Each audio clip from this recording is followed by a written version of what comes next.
এখানে যদি আপনার মৌত হয়ে যায় ভাবুন তো কেমন হবে।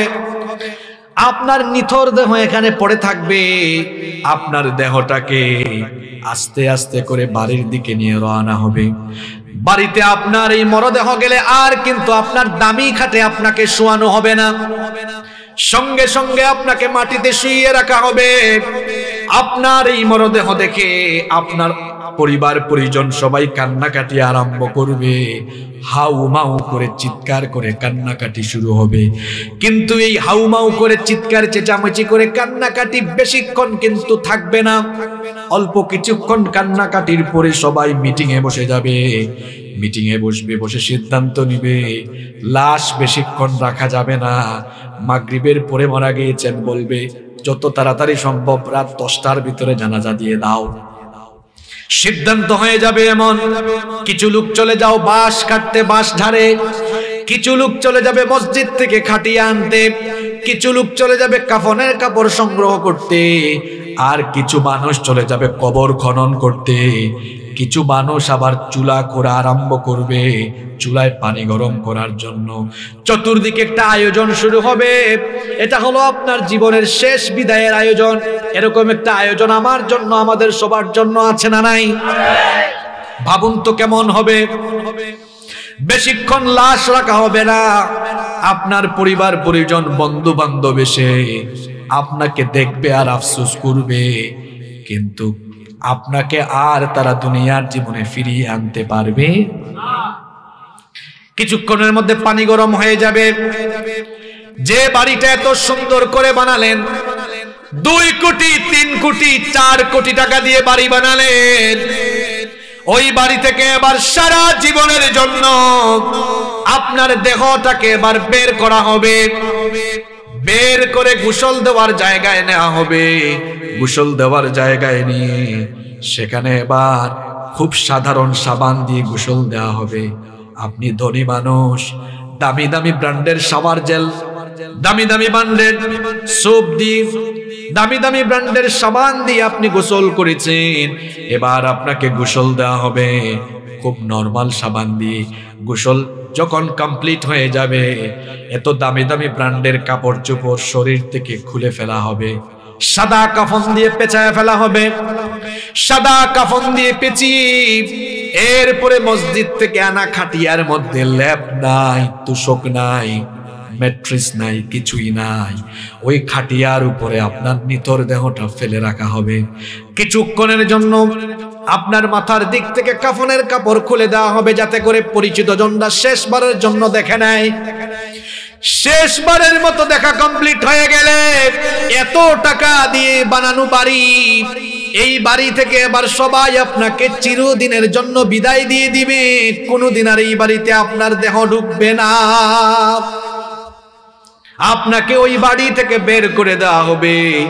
এবার খাটিয়া নিয়ে জানাজার মাঠে যাওয়ার পরে আর তো মাত্র কিছুক্ষণ, জানাজা দেওয়ার পরে কবরটাও প্রস্তুত, কবরে যাওয়া হবে। সারা জীবন আপনি পরিষ্কার পরিচ্ছন্ন পরিপাটি বিছানায় ঘুমিয়েছেন। এবার কবরে গিয়ে দেখা যাবে খুব অল্প ন্যারো 3.5 হাত কবর খনন করা হয়েছে। সেখানে আপনাকে শুইয়ে দেওয়া হবে। কোনো বিছানা নাই, টাইলস নাই, কিচ্ছু নাই। আরে ওই কবর পোকামাকড়, কীট পতঙ্গ, ধুলাবালু যুক্ত, কাদামাটি যুক্ত জায়গা। সেখানে আপনার লাশটা শুইয়ে দিয়ে এরপরে বাঁশের ছাউনি দিয়ে আস্তে আস্তে করে মাটি চাপা দেওয়া হবে। যে ছেলে মেয়ের জন্য নামাজ আদায় করেন নাই, যে চাকরির জন্য, টাকা ইনকামের জন্য, ক্ষমতার জন্য এত কিছু করলেন, আজ আপনার বাড়ির জায়গায়, ছেলে মেয়ের জায়গায়, যে বিবিকে, যে স্ত্রীকে এত ভালোবাসতেন, বিবির জায়গায় কেউ আজকে আপনার সাথে, আরো জোরে বলেন, কেউ আপনার সাথে। সারা জীবন নামাজ ছেড়ে দিলে যে কবরে রাখা হয়েছে, মানুষ কবরে রেখে আসা মাত্রই এই কবর খুব ভালো জায়গা নয়। খবরদার খবরদার খবরদার, বেনামাজি হয়ে কবরে যাইয়েন না। কবর কিন্তু ভালো আচরণ করবে না। এই মাটির উপরে আপনি আজকে দম্ভ ভরে চলাফেরা করেন, মাটিতে পা ফেলে ফেলে হাঁটেন, এই মাটিতে একদিন চলে যাবেন। যখন আমরা লাশ নামায়া দেই তখন আমরা পড়ি মিনহা খালাকনাকুম ওয়া ফিহা নুঈদুকুম ওয়া মিনহা নুখরিজুকুম তারাতান উখরা। এটা অর্থ কি? এটা অর্থ হলো মিনহা খালাকনাকুম, এই মাটি থেকে তোমাকে সৃষ্টি করা হয়েছে, ওয়া ফিহা নুঈদুকুম, এই মাটিতে আজকে আবার তোমাকে ফিরিয়ে দেওয়া হচ্ছে। মাটিতে আপনি বহু দম্ভরে চলাফেরা করেছেন, খবরদার বেনামাজি হয়ে কবরে যাইয়েন না, নতুবা মানুষ যখন কবর দিয়ে উঠে যাবে কবরের দুই পাশের মাটি এমন একটা চাপ মারবে, এক পাশের পাজরে গিয়ে অন্য পাশের পাজরে এভাবে ঢুকে যাবে, কবরটাকে জাহান্নামের গর্তে পরিণত করে দেওয়া হবে। হাদিসে এসেছে কবরের মধ্যে সাপ দেওয়া হবে, সাপ কামড়াতে থাকবে, কবরের মধ্যে জাহান্নামের আগুন জ্বালিয়ে দেওয়া হবে। জাহান্নামের আগুনে কিন্তু আপনি পুড়তে পারবেন না, ওই জাহান্নামের আগুন সহ্য করতে পারবেন না, বরদাস্ত করতে পারবেন না। কবরের সেই ভয়াবহ আযাব থেকে বাঁচার জন্য কবরে যাওয়ার আগে 5 ওয়াক্ত নামাজি হওয়ার দরকার আছে না নাই? এজন্য আজান হলে নামাজে যান। ফজরের নামাজটাই তো আপনি আল্লাহর গোলামি দিয়া শুরু করতে পারেন না। কিছুক্ষণ আগেই বলেছিলাম আমাদেরকে সৃষ্টি করা হয়েছে কার গোলামের জন্য? আরো জোরে বলেন। যুবকদের কি হয়েছে, কথা বেরোয় না? কার গোলামের জন্য? আজান হলো ফজরের আজান। 5 ওয়াক্ত নামাজের মধ্যে সবচাইতে কঠিন নামাজটা হলো ফজরের নামাজ। কারণ শীতের দিনে ওই টাইমে ঠান্ডা লাগে বেশি, গরমের দিনে ওই টাইমে ঘুম লাগে বেশি। দেখবেন সামনে গরমকাল আসতেছে, সারা রাত যাদের বাসায় এসি আছে তারা তো গরম টের পায় না। এসিওয়ালা বাসায় যারা থাকেন সন্তানগুলোকে মাঝে মাঝে এসি ছাড়া রাখিয়েন, তাহলে গরিব মানুষের কষ্ট বুঝবে। যাদের বাড়িতে এসি নাই তারা জানে রাত 2টা 3টা পর্যন্ত 4টা পর্যন্ত গরমের কারণে ঘুম আসে না। আর লোডশেডিং হইলে তো আরো অবস্থা খারাপ।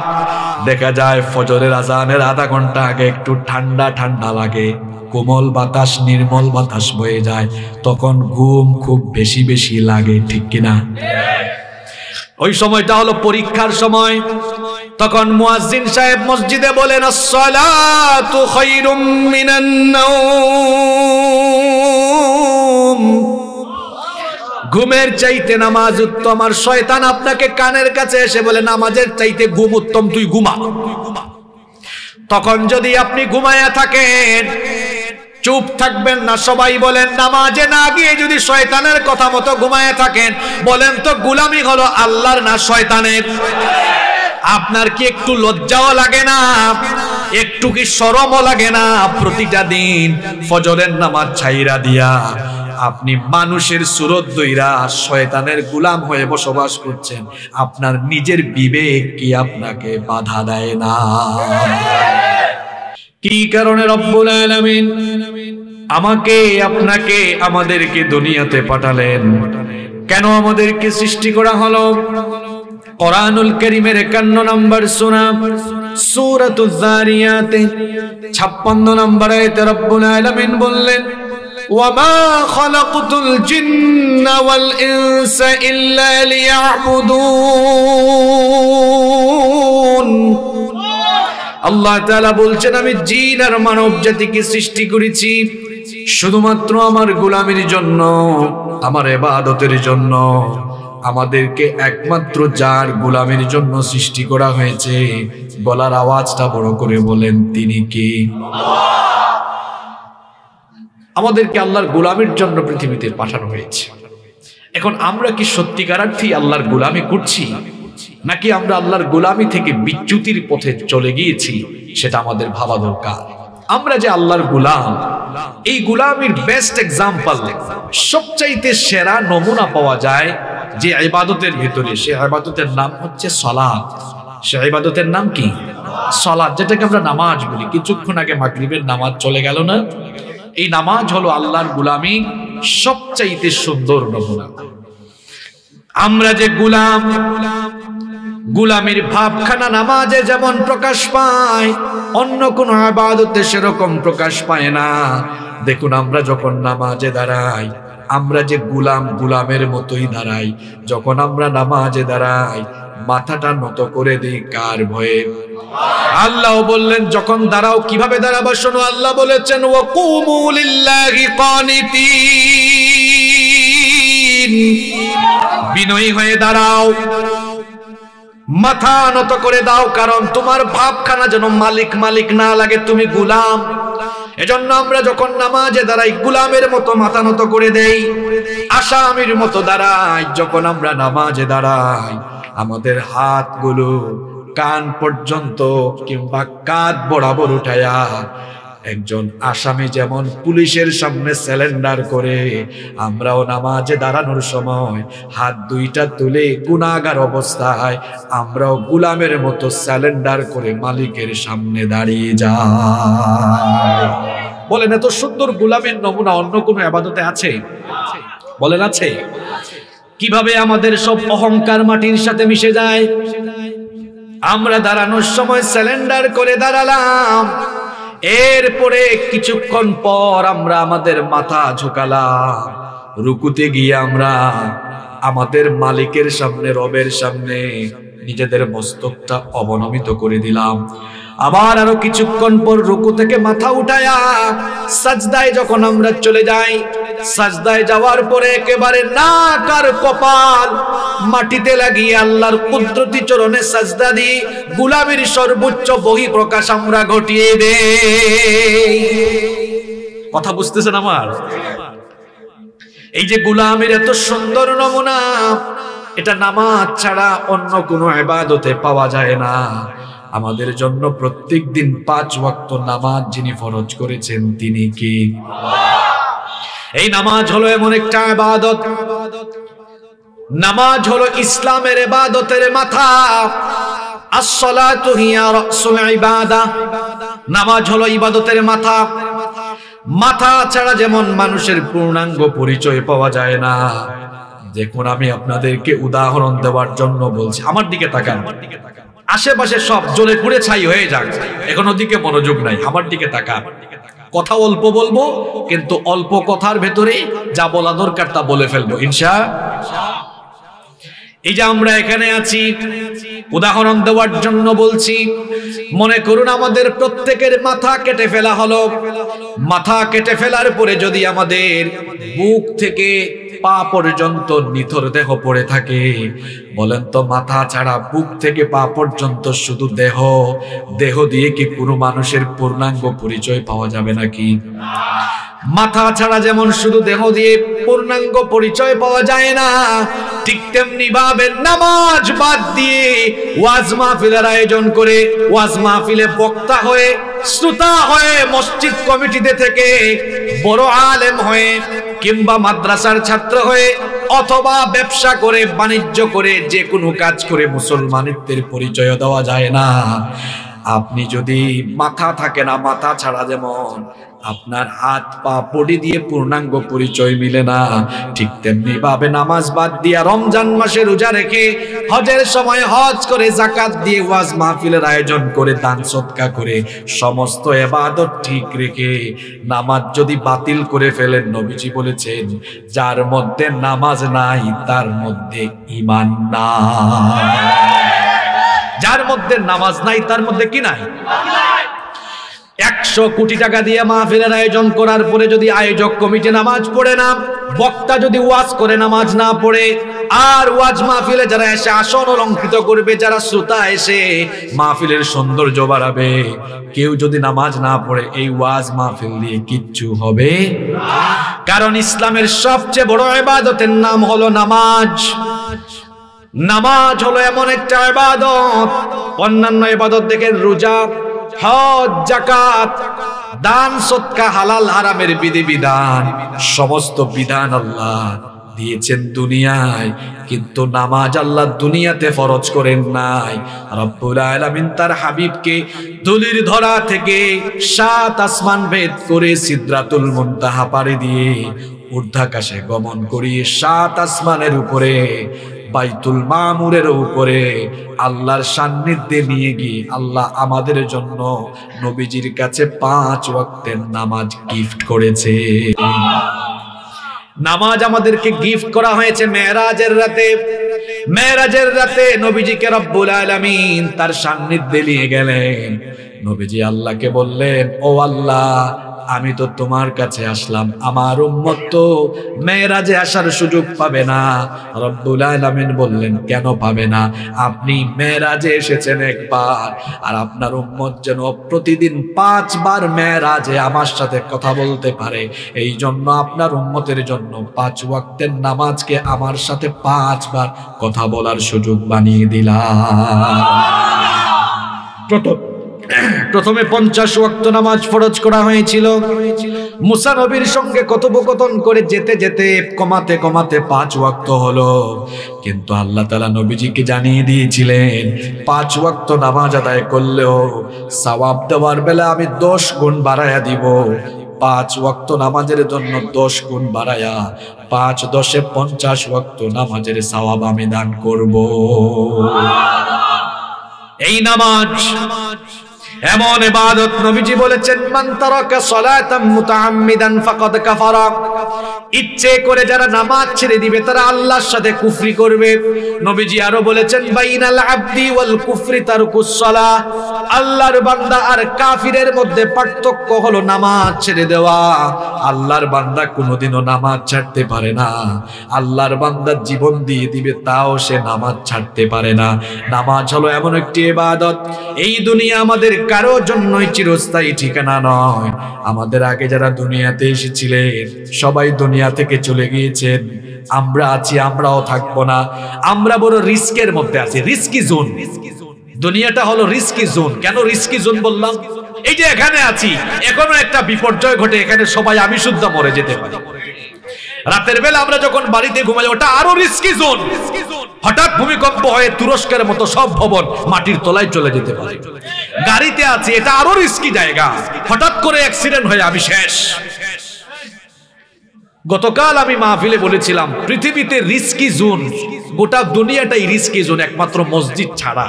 আর সব জায়গা রিস্কি। হাঁটতেছেন, ওখানেও রিস্ক। হঠাৎ করে সাপ একটা এসে কামড়ায় শেষ করে দিবে। কোথাও আপনি নিরাপদ নন, প্রতি মুহূর্তে আপনি ঝুঁকির মধ্যে আছেন। এত ঝুঁকিতে থেকে আপনি নামাজ ছাড়েন কিভাবে? আমার তো বুঝে আসে না। আপনি ফজরের নামাজ ছাইড়া দিয়ে ঘুমায় আছেন। আরে বাপরে বাপ, আপনার ভাবসাব দেখলে মনে হয় আপনি জোহরের টাইম পাবেন। কেমন করে ঘুমাও তুমি, কেমন করে ঘুমাও তুমি, ফজর করে কাজা, এমন তো হতে পারে জোহরে জানাজা। কি বলেন, হতে পারে কিনা? এশার নামাজ ছাইড়া দিয়া কেমনে ঘুমাইলেন? একটা ভয়াবহ ভূমিকম্প দিয়া ওই খাটের মধ্যে আল্লাহ আপনারে শেষ করে দিতে পারে। পারে কিনা? কথা বলেন, পারে কিনা? আমরা তো আল্লাহর জমিনের উপরে বসবাস করি। আমরা যেভাবে আল্লাহর সাথে নাফরমানি করি, এই জমিন তো সাক্ষ্য হবে। ইয়াউমা ইদিন তুহাদ্দিথু আখবারাহা। জমিন তার খবর বলে দিবে। অর্থাৎ জমিনের উপরে আমরা যা করছি, এই খবরগুলো জমিন কিয়ামতের দিন কার কাছে বলে দিবে? আমরা মাঝে মাঝে এমন গেট আপ সেট আপ নিয়ে চলাফেরা করি। প্রতি মুহূর্তে রিস্কি জোনে থেকে এই জমিনটা কার? আমরা কার? জোরে বলেন না।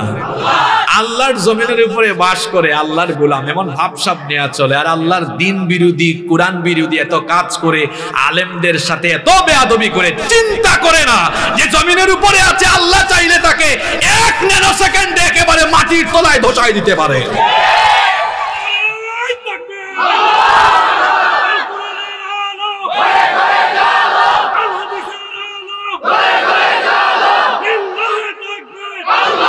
সম্পদের অহংকার কইরেন না। কারণ তার সম্পদ সুদ্ধা জমিনের নিচে চলে গেছে। ক্ষমতার অহংকার করা যাবে না। ফেরাউন তার ক্ষমতা নিয়ে লোহিত সাগরে পানি খেয়ে মরেছে। সৌন্দর্যের অহংকার করবেন না, কারণ সৌন্দর্য নিয়ে কত মানুষ আল্লাহর গজবে পরিণত হয়েছে, কত মানুষ বান্দরে পরিণত হয়েছে। বনি ইসরাইলের 70,000 ইহুদিকে আল্লাহ একদিনে বানর বানিয়েছে। সব ক্ষমতা কার কাছে? খবরদার নামাজ ছাইরেন না, নামাজ ছাইরেন না। কারণ আমরা যখন এই দুনিয়া ছেড়ে চলে যাব হাসরের মাঠে, আমরা আল্লাহর সামনে দাঁড়াবো, এ ব্যাপারে কি কোনো সন্দেহ আছে নাকি? হাসরের মাঠে আমরা যখন দাঁড়াবো, সবার আগে আল্লাহ নামাজের কথা আমাদেরকে জিজ্ঞেস করবেন। সর্বপ্রথম আল্লাহ নামাজের হিসাব চাইবেন। আল্লাহ জিজ্ঞেস করবেন, হে বান্দা, তুমি যতদিন দুনিয়াতে ছিলে তুমি কি 5 ওয়াক্ত নামাজ আদায় করেছো কিনা? আপনার নামাজের হিসাবে গন্ডগোল থাকলে ফেরেশতারা ডান্ডা বেরি লাগাবে, শিকল পড়াবে। কত কত হাত লম্বা শিকল শুনেন। আল্লাহ বলেছেন, সুম্মা ফি সিলসিলাতিন যারু সুম্মা ফি সিলসিলাতিন, আল্লাহ বলেছেন 70 যিরাআন ফাসলুকু, 70 গজ লম্বা শিকল দিয়ে বেঁধে এরপরে টেনে হিচড়ে জাহান্নামে নেওয়া হবে। জাহান্নামের আগুন কি আপনারা সহ্য করতে পারবেন নাকি? নামাজ ছাড়ার আগে একটু রান্না করে যাইয়েন, অথবা কোথাও আগুন লাগাইয়েন। আগুন জ্বালায়া একটু নিজের হাতখানা আগুনে দিবেন। 20 সেকেন্ড একটু রাখার চেষ্টা করবেন, পারবেন না। এই আগুনের চাইতে জাহান্নামের আগুন আরো 69 ভাগ বেশি দহন শক্তি সম্পন্ন। কারণ নবীজি বলেছেন, দুনিয়ার আগুন হলো জাহান্নামের আগুনের 70 ভাগের 1 ভাগ। এই 70 ভাগের 1 ভাগ এই স্বাভাবিক আগুন। এখানে যদি আপনাকে ফেলা হয়, 1-2 মিনিটও আপনি বাঁচতে পারবেন না, চলে পুড়ে শেষ। এর চাইতে আরো 69 ভাগ বেশি দহন শক্তি সম্পন্ন জাহান্নামের সেই কঠিন আগুনে পুড়তে হবে যদি নামাজ ছেড়ে দেন। ওই আগুন থেকে বাঁচার জন্য দুনিয়াতে আমাদের নামাজি হওয়ার দরকার আছে না নাই? শুনেন শুনেন, বেনামাজিদেরকে রব্বুল আলামিন কিয়ামতের দিন কেমন শাস্তির সম্মুখীন করবেন। নামাজ ছাড়ার আগে কথাগুলো ভালো করে শুনেন। কিয়ামতের দিন হাসরের মাঠে যখন সব মানুষ আল্লাহর সামনে উপস্থিত হবে, আল্লাহ তাআলা উপস্থিত সমবেত সবাইকে বলবেন, তোমরা আমাকে সাজদা দাও। দুনিয়ায় যারা আযান হলে মসজিদে গিয়ে রবকে সাজদা দিত, সঙ্গে সঙ্গে তারা মাথা নত করে আল্লাহকে সাজদা দিবে। কিন্তু দুনিয়ায় যারা বেনামাজি ছিল তারা পিঠ নোয়াতে পারবে না, কাঠের মতো শক্ত হয়ে যাবে, চেষ্টা করলেও তারা সাজদা দিতে পারবে না। কথাগুলো আমার নয়, রব্বুল আলামিন কোরআনুল কারীমের 68 নম্বর সূরাতুল কলমের 42 নম্বর আয়াতে বলছেন, ইয়াউমা ইউকশাফু আন সাকিন ওয়া ইউদআউনা ইলাস সুজুদি ফালা ইয়াসতাতিউন। সেদিন কঠিন সময় যখন মানুষকে সাজদা দিতে বলা হবে, বেনামাজিরা তখন সাজদা দিতে পারবে না। যখন তারা সাজদা দিতে পারবে না, আল্লাহ বলছেন, খাশিয়াতান আবসারুহুম, তাদের চক্ষুটা অবনমিত হয়ে যাবে। ওয়া তারহাকুহুম যিল্লাহ, জিল্লতিতে বেজ্জতিতে তারা পড়ে যাবে। তারা তাদের পিঠ নোয়াতে পারবে না, পিঠ কাঠের মতো শক্ত হয়ে যাবে। এর কারণ সম্পর্কে আল্লাহ বলছেন, ওয়াকাদ কানু ইউদাউনা ইলাস সুজুদি ওয়া হুম সালিমুন। এর কারণ হলো দুনিয়াতে তারা যতদিন ছিল ততদিন তারা বেনামাজি ছিল। এই বেনামাজিগুলো আল্লাহকে কিয়ামতের দিন সাজদা দিতে পারবে না। এই বেজ্জতি থেকে আমাদেরকে বাঁচার জন্য দুনিয়াতে নামাজি হওয়ার দরকার আছে না নাই? খবরদার নামাজ ছাড়বেন না, নামাজ ছাড়বেন না, কারণ জাহান্নামের আগুন আপনি সহ্য করতে পারবেন না। কি করে নামাজ ছেড়ে দেন, কবরে কখন যাবেন সেটাও তো আপনি জানেন না। হঠাৎ করে আপনার মৌত হয়ে যেতে পারে, মৌতের কোনো গ্যারান্টি নাই। কাপড়ের গ্যারান্টি আছে, জুতার গ্যারান্টি আছে, কিন্তু মৌতের কোনো ওয়ারেন্টিও নাই, গ্যারান্টিও নাই। এটা হঠাৎ চলে আসে, পারমিশন নিয়ে আসে না।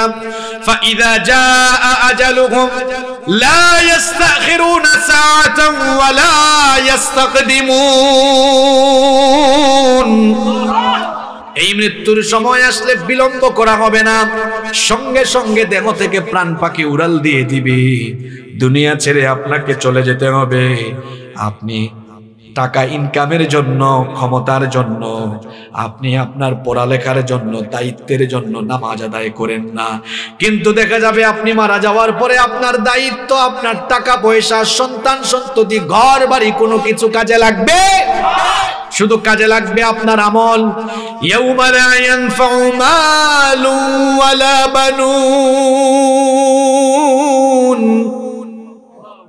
ধন সম্পদ সন্তান সন্ততি কিচ্ছু কাজে লাগবে না। একটু ভাবুন, উপলব্ধি করুন, এত টাকা খরচ করে মাহফিলের আয়োজন করলেন, নিজের জীবন নিয়ে আজকে চিন্তা করুন।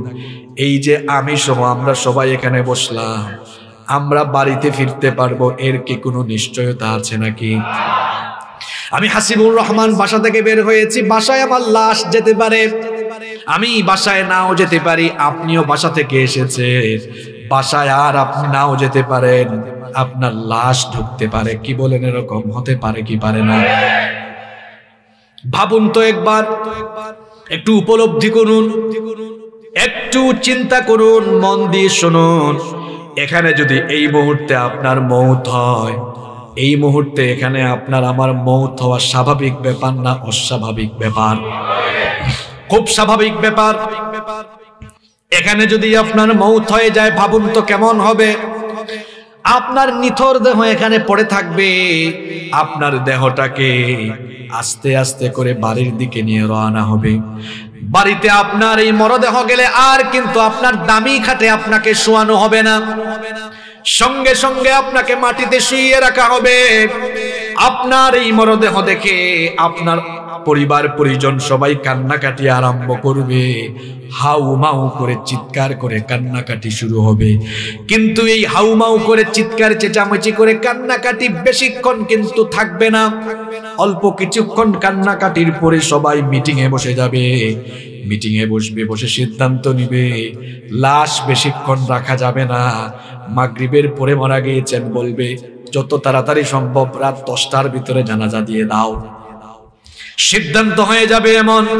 কিছু লোক চলে যাও বাঁশ কাটতে, বাঁশ ঝাড়ে, কিছু লোক চলে যাবে মসজিদ থেকে খাটিয়ে আনতে, কিছু লোক চলে যাবে কাফনের কাপড় সংগ্রহ করতে, আর কিছু মানুষ চলে যাবে কবর খনন করতে, কিছু মানুষ আবার চুলা করা আরম্ভ করবে, চুলায় পানি গরম করার জন্য। চতুর্দিকে একটা আয়োজন শুরু হবে। এটা হলো আপনার জীবনের শেষ বিদায়ের আয়োজন। এরকম একটা আয়োজন আমার জন্য, আমাদের সবার জন্য আছে না নাই? ভাবুন তো কেমন হবে। বেশিক্ষণ লাশ রাখা হবে না, আপনার পরিবার পরিজন বন্ধু বান্ধব এসে আপনাকে দেখবে আর আফসোস করবে, কিন্তু আপনাকে আর তারা দুনিয়ার জীবনে ফিরিয়ে আনতে পারবে না। কিছুক্ষণের মধ্যে পানি গরম হয়ে যাবে। যে বাড়িটা এত সুন্দর করে বানালেন, 2 কোটি 3 কোটি 4 কোটি টাকা দিয়ে বাড়ি বানালেন, ওই বাড়ি থেকে এবার সারা জীবনের জন্য আপনার দেহটাকে এবার বের করা হবে। বের করে গোসল দেওয়ার জায়গায় নেওয়া হবে। গোসল দেওয়ার জায়গায় নিয়ে সেখানে এবার খুব সাধারণ সাবান দিয়ে গোসল দেওয়া হবে। আপনি ধনী মানুষ, দামি দামি ব্র্যান্ডের শাওয়ার জেল, দামি দামি ব্র্যান্ডের সোপ দিয়ে, দামি দামি ব্র্যান্ডের সাবান দিয়ে আপনি গোসল করেছেন, এবার আপনাকে গোসল দেওয়া হবে খুব নরমাল সাবান দিয়ে।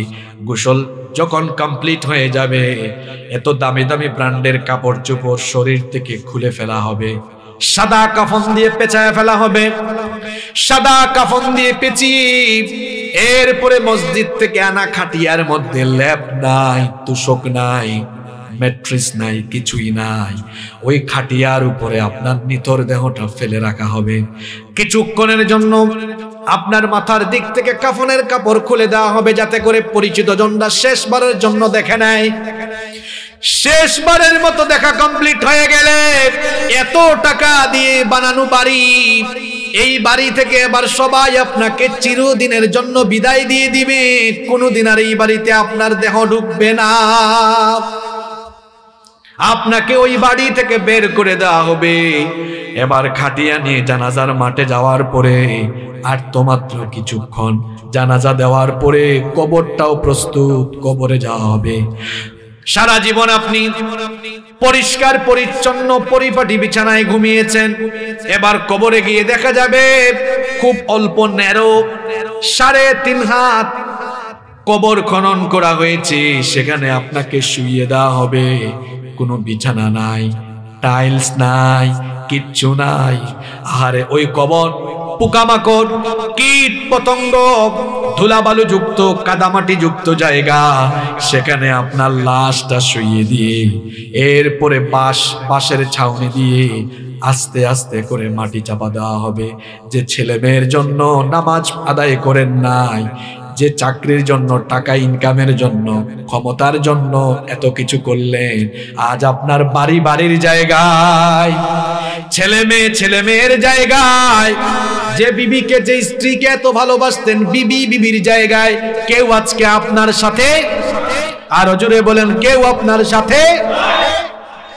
সারা জীবন নামাজ ছেড়ে দিলে যে কবরে রাখা হয়েছে, মানুষ কবরে রেখে আসা মাত্রই এই কবর খুব ভালো জায়গা নয়। খবরদার খবরদার খবরদার, বেনামাজি হয়ে কবরে যাইয়েন না।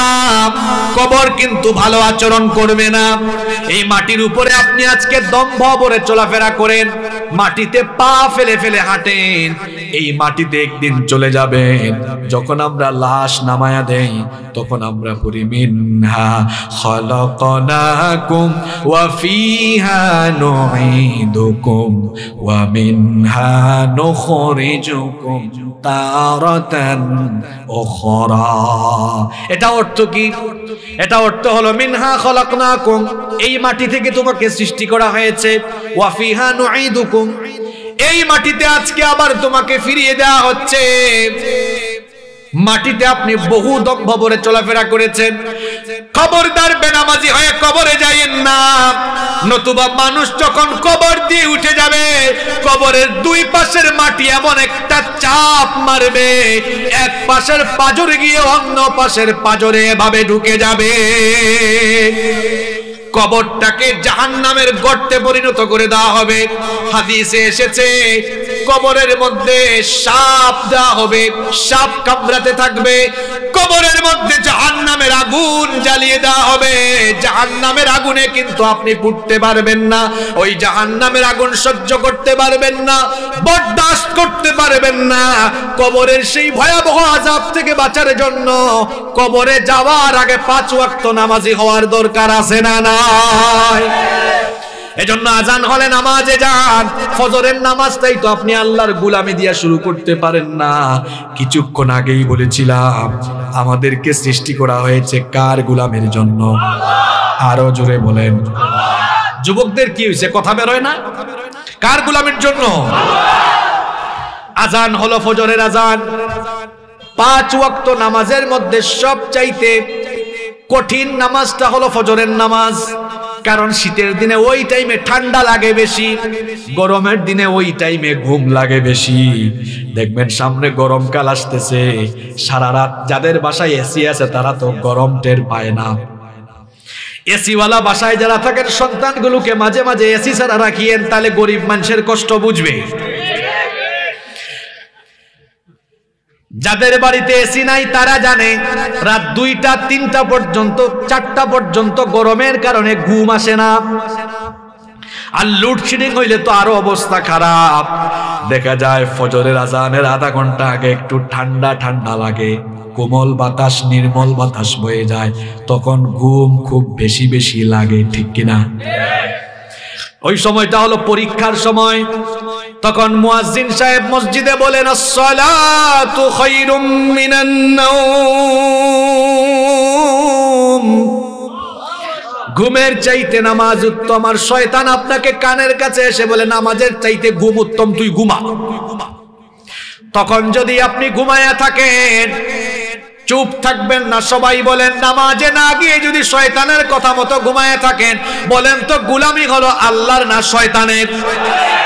আপনার কি একটু লজ্জাও লাগে না? একটু কি শরমও লাগে না? প্রতিটা দিন ফজরের নামাজ ছাইরা দিয়া আপনি মানুষের সুরত দইরা শয়তানের গোলাম হয়ে বসবাস করছেন।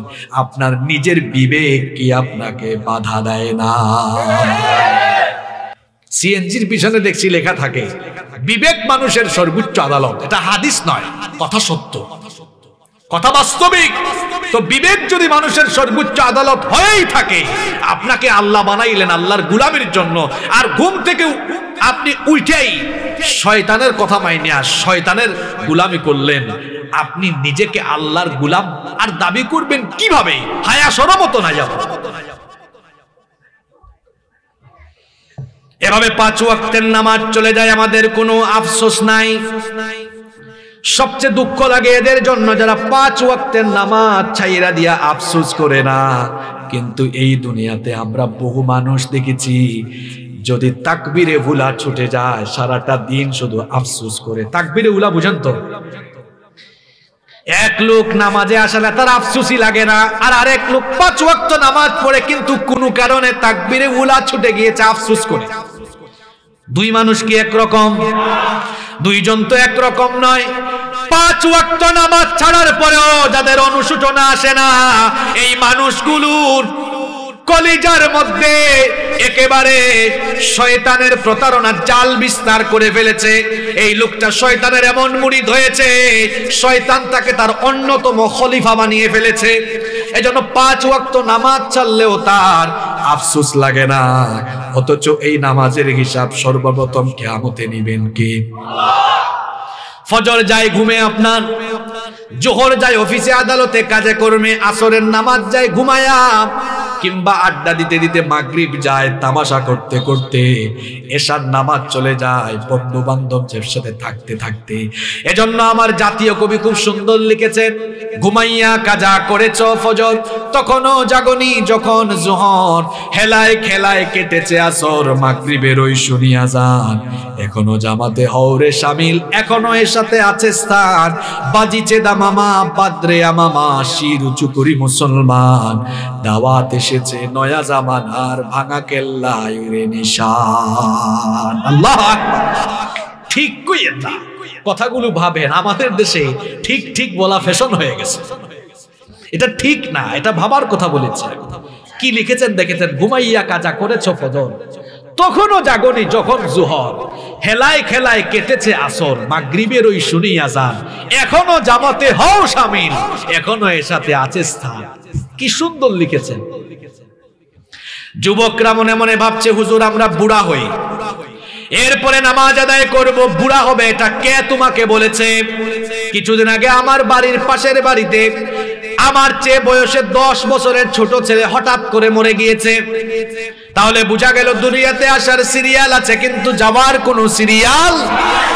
যুবক ভাইদেরকে বলছি, ছাত্র ভাইদেরকে বলছি, মসজিদে নামাজের সামনের কাতার তোমরা ফিল আপ করে দিবা। কারণ হলো যৌবন বয়সে ইবাদত এর দাম কম না বেশি? এই যে আমার বাবাজান চাচাজান যারা আছেন, বুড়া বয়স হইলে দেখা যায় মাজায় ব্যথা, কোমরে ব্যথা, মেরুদণ্ডে ব্যথা, হাঁটুতে ব্যথা, ঠিক মতো রুকু দেওয়া যায় না, সাজদা দেওয়া যায় না, লম্বা সময় নামাজ আদায় করা যায় না। কিন্তু যৌবন বয়সে ফিজিক্যালি ফিট, সুন্দর করে রুকু দেওয়া যায়, সুন্দর করে সাজদা দেওয়া যায়, নামাজটা হয় সুন্দর। এই জন্য আল্লাহ খুশি হন, কম না বেশি? একজন যুবক যখন আল্লাহকে সাজদা দেয়, আল্লাহ এত খুশি হন। এই জন্য যুবকের যৌবন বয়সের ইবাদতের আল্লাহ তাআলা যৌবন বয়সের ইবাদতের পুরস্কার স্পেশালি দিবেন। বিখ্যাত হাদিসের 3টি গ্রন্থ, বুখারী, মুসলিম, তিরমিজি, এই 3 গ্রন্থে হাদিস বর্ণিত হয়েছে। নবীজি বলেছেন, কিয়ামতের দিন 7 শ্রেণীর মানুষকে রব্বুল আলামিন আরশের ছায়ার নিচে জায়গা দিবেন। এর মধ্যে 1 শ্রেণীর মানুষ হলো ওয়াশাবুন নাশআ ফি ইবাদাতিল্লাহ। ওই যুবকেরা, যে সকলে যুবকেরা যৌবনকাল আল্লাহর ইবাদত করে করে সাজদা দিয়ে দিয়ে কাটিয়ে দিয়েছে। তাহলে যুবক ভাইয়েরা, আল্লাহর আরশের ছায়ার নিচে জায়গার দরকার আছে না নাই? আজান হলে মসজিদে নাকি মসজিদের বাইরে? তোমরা তো নামাজ পড়ো না, নামাজের জন্য বললে তোমরা কি বলো? ছাত্ররা, যুবকরা কয় প্যান্ট ঠিক নাই, লুঙ্গি ঠিক নাই, যেটা ঠিক নাই এটা পড়ছো কেন? নাপাক থাকো কেন তুমি? কি আশ্চর্য কথা, মানুষ নাপাক থাকে কেমনে আমার তো বুঝে আসে না। কিছুক্ষণ আগেই বলেছি, আমাদের কোনো ওয়ারেন্টি গ্যারেন্টি কিচ্ছু নাই। নাপাক অবস্থায় মরে যাওয়ার সম্ভাবনা আছে না নাই? নাপাক অবস্থায় মরে যাওয়ার সম্ভাবনা আছে। এই যে আপনি নাপাক থাকলেন, নাপাক অবস্থায় যদি মরে যান, আমরা জানি নাপাক যে ব্যক্তি থাকে তার সঙ্গে ফেরেশতা থাকে না, তার সঙ্গে থাকে কে? তো শয়তানের বন্ধু হইতে কে আপনাকে বলেছে? আর আজকে যুবকরা যৌবন কেন হারাচ্ছে তার অন্যতম একটা কারণ হলো আজকের চিকিৎসা বিজ্ঞানীরা বলছেন যারা সব সময় নাপাক থাকে, পেশাব থেকে যারা পবিত্র হয় না, পেশাবের ওই পানির ফুটাগুলো যখন লুঙ্গি কিংবা প্যান্ট পায়জামার সাথে লেগে যায়, ওটার সাথে যখন গুপ্তাঙ্গ বারবার লেগে যায়, মানুষ তার যৌবন, এটার কারণে মানুষের যৌবন ক্ষয় হয়ে যায়, লয় হয়ে যায়। কারণ পেশাব ওইটা হলো অপবিত্র জিনিস। ইসলামের প্রত্যেকটি বিধান বানার মধ্যে কল্যাণ আছে। এই জন্য বলা হয়েছে পেশাব করে আপনি পানি দিয়ে পবিত্রতা অর্জন করবেন, কারণ আল্লাহ পবিত্র, তিনি পবিত্রতাকে ভালোবাসেন। পেশাব করে যারা পবিত্র হয় না, কবরে এদের জন্য স্পেশাল আযাব রেখেছেন কে? কি আর বলতাম, হয়তো এখানেও আছে অনেকে সারাদিন পেশাব করে পানি নেয় নাই, এখন মাহফিলে ঠিকই আসছে, এরকমও আছে। পবিত্র থাকেন, মানুষের কোনো গ্যারান্টি নাই তো ভাই, যে কোনো সময় মানুষ দুনিয়া থেকে চলে যাবে। নাপাক থাকবেন না। আজান হলে আগে নামাজ, পরে হলো কাজ। আগে নামাজ, পরে হলো কি? আমরা নামাজকে বলি কাজ আছে, কিন্তু কাজকে বলি না আমার নামাজ আছে। আগে নামাজ, এরপরে দুনিয়ার সব। নবীজি যখন দুনিয়া থেকে চলে যাচ্ছেন তখনও বলে গিয়েছেন আসসালাত আসসালাত, উম্মত নামাজ ছাড়িস না, তোরা নামাজ ছাড়িস না, কারণ নামাজ ছাড়া জান্নাতের গন্ধও পাওয়া যাবে। আরে ভাই, যে ঈমান আপনাকে আপনার বাড়ি থেকে বের করে মসজিদে আনতে পারে না, এ দুর্বল ঈমান কি করে আপনাকে জান্নাতে ঢুকাবে? আপনার ঈমান তো আপনারে নামাজি পড়াইতে পারে না, আপনার ঈমান আপনাকে সাজদা দেওয়াইতে পারে না। কত জাতের নামাজি আছে দেখেন না, দেখেন সাপ্তাহিক, মাসিক, এরপরে বার্ষিক, সিজনাল জানাজার নামাজি আছে না? সাপ্তাহিক নামাজি কারা? এরা পুরা সপ্তাহে নামাজে যায় না, শুধু জুমার দিনে নামাজে যায়। আপনাদের কসবায় এরকম নামাজি অবশ্য নাই। 2 নাম্বার, সামনে আসতেছে রমজান মাসের নামাজি, এরা রমজান আসলে এত নামাজি হয়, রমজানের 1 মাস নামাজি, বাদ বাকি 11 মাস খবর নাই, এরকম আছে না নাই? 3 নাম্বার হচ্ছে বার্ষিক নামাজি, শুধু 2 ঈদে তারা আসে, অন্য সময় আসে না। 4 নাম্বার সিজনাল নামাজি, শবে বরাত বা এরকম বিশেষ বিশেষ রাতে তাদেরকে পাওয়া যায়। 5 নাম্বার শুধু জানাজার নামাজি, যেখানেই জানাজা সেখানেই সে, এখন শুধু জানাজা সেখানে সে হাজির হয় কেন? শোনেন, ঢাকায় থাকে, তার ফ্ল্যাটের 50 হাত 100 হাত দূরে মসজিদ, ফজরের নামাজে দাঁড়ায় না, শুনছে কসবায় একজন মারা গেছে, ওই জানাজায় সে আসবেই, এতে 3 ঘন্টা লাগুক আর 4 ঘন্টা লাগুক, বুঝলাম না। লোকটার বাসা থেকে 100 হাত দূরে মসজিদ, সেখানে ফজরের নামাজে গেল না, কিন্তু জানাজার নামাজে আইসা হাজির। লোকটার মতলব আপনাকে বুঝতে হবে, ফজরের নামাজের আগে বক্তব্য দেওয়ার সুযোগ নাই, জানাজার নামাজের আগে বক্তব্য দেওয়ার সুযোগ আছে। আমি নিজের চোখে এরকম জানাজার নামাজি বহুত দেখেছি, এলাকার কোন জানাজা তারা বাদ দেয় না। আমি একবার একজনকে ধরছি, আমি এরকম বললাম, ভাই দেখেন, উনি আমার পরিচিত, বললাম ভাই আপনাকে আমি ম্যাক্সিমাম টাইমে সব জানাজায় দেখি, আপনি তো এলাকার মানুষদের প্রতি দেখা যাচ্ছে খুব দয়ামায়া আছে, আপনি অন্তত জানাজায় হাজির হন, আর কিছু কার না কয়। মিয়া বুঝেন না, জানাজার নামাজের আগে তো 5-10 মিনিট কথা কোয়ানোর একটা সুযোগ আছে। কি বলেন, এরকম আছে না নাই? আপনারা হাসিয়েন না, এরকম মেন্টালিটির কিছু মানুষ। এই যে অনিয়মিত এই নামাজিরা ব্যর্থ, এদের নামাজ কোনো কাজে লাগবে? আল্লাহ বলেছেন 5 ওয়াক্তের নামাজি হবে যারা, জান্নাতুল ফেরদাউসের ওয়ারিস হবে তারা। সুবহানাল্লাহ পড়তে মন চায় না? আমরা সবাই জান্নাত চাই কি চাই না? জাহান্নাম থেকে বাঁচতে চাই কি চাই না? এই যে এশার আজান হলো, এখন আমরা নামাজ আদায় করব নাকি নামাজ আদায় না কইরা ঘুমাবো?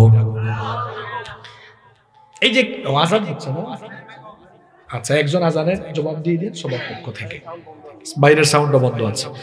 শোনেন, কিছুদিন আগে বাংলাদেশে একটা ভূমিকম্প হয়েছিল না, কয়েক মাস আগে ফজরের আজানের ঠিক পরে দিয়া, হ্যাঁ, এই যে তুরস্কে ভূমিকম্প হয়ে গেছে কিছুদিন আগে, তুরস্কে 7.8 রিক্টার স্কেলের ভূমিকম্প, 6000 ভবন ধসে গিয়েছে, 30,000-এর বেশি মানুষ মারা গিয়েছে। এখনো যে আরো কত পরিমাণ হতাহতের সংখ্যা বাড়বে এটা কেউ যারা উদ্ধার তো এখনো হয় নাই। এরকম একটা ভূমিকম্প রাতের বেলা হইয়া আমরাও মরে যেতে পারি কিনা চিন্তা করেন তো ভাই। আপনি এশার নামাজ কাজা কইরা কেমনে ঘুমাইলেন? আপনি একটু নিজের বিবেককে প্রশ্ন করেন, আমাকে জবাব দিয়েন। আপনি ঘুমাইলেন কেমনে? ওই অবস্থায় তো আপনার মৌত হয়ে যেতে পারে। আচ্ছা, রাতের বেলা বাড়িতে ঘুমন্ত অবস্থায় মরে গেছে, এরকম কিছু মৌতের খবর আপনারা শুনেন না? এরকম মৌতের খবর শোনা যায়। তো এরকম মৌতের খবর শোনো, প্রতিটা মৌত তো আমাদের জন্য এক একটা শিক্ষা। আপনি কি শিক্ষা নিলেন আমাকে বলেন? নামাজ, জিহাদের ময়দানেও আগে নামাজ। নামাজ ছাড়া বাঁচার কোনো উপায় নাই। এজন্য ইসলামের 5টি যে স্তম্ভ আছে, সেই 5টি স্তম্ভের মধ্যে ইমানের পরেই কিসের স্থান? নামাজের স্থান। ইমানের পরেই নামাজ, ইমানের পরেই নামাজ। আসসালাতু ইমাদুদ্দিন, নামাজ হলো দ্বীনের খুঁটি। আচ্ছা আপনারা বলেন তো, এই যে শামিয়ানা, এখানে বেশ কয়েকটা খুঁটি দেওয়া আছে, এই খুঁটিগুলা যদি কেউ নিচে থেকে কেটে ফেলে এই শামিয়ানা টিকবে? পড়ে যাবে না? ঠিক তেমনি কেউ যখন নামাজ ছেড়ে দেয়, তার মুসলমানিত্বের ইমারত, ইসলামের ইমারতটা ভেঙে যায়। তার আইডি কার্ডে, পাসপোর্টে লেখা থাকবে সে মুসলমান, রিলিজিয়ন ইসলাম, কিন্তু আল্লাহর খাতা থেকে হে যে মুসলমান, এটা ডিলিট হয়ে যাবে কখন? নামাজ ছেড়ে দিবে। আমরা কি শুধু জাতীয় পরিচয়পত্র বা পাসপোর্টেই মুসলমান এটা লেখা থাকুক চাই, নাকি আল্লাহর খাতায় থাকুক এটা চাই? তো আল্লাহর খাতায় থাকুক এটা চাইলে আজান হইলে কি করতে হবে? এশার নামাজ আজান হচ্ছে তো, নামাজে থাকবেন তো? আর যাদের প্যান্ট আর লুঙ্গিতে সমস্যা, তাড়াতাড়ি গিয়া পুকুরে নাইবা অথবা ওয়াশরুমে ঢুকা তাড়াতাড়ি ফরজ গোসল থাকলে ফরজ শেষ কইরা তাড়াতাড়ি নামাজে আসার দরকার আছে না নাই? এগুলো হাসার বিষয় নয়। আমাকে একবার মাদারীপুরে এক চেয়ারম্যান সাহেব, উপজেলা চেয়ারম্যান সাহেব, মাহফিলের শেষে আমাকে ধরছেন এরকম, হুজুর দুঃখের একটা কথা আছে আজকে বলবো আপনাকে। আমি বললাম জি চেয়ারম্যান সাহেব বলেন আপনি।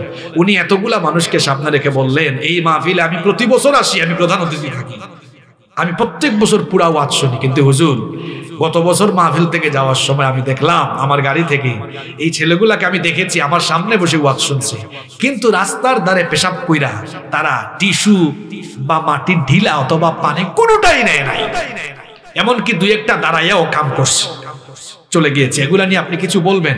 তো এরকম মানুষ কিন্তু ওয়াজে। কিছুক্ষণ আগে মাগরিবের নামাজ, আমি তো আপনাদের এখানে এসে নামাজ পড়ি নাই, আসতে লেট হয়েছে, নামাজের পরে আসছি। আমি জানি না মসজিদের অবস্থা কেমন ছিল, এখানে প্যান্ডেল ফিল আপ। প্রশ্ন হলো নামাজের কাতার কি ফিল আপ ছিল?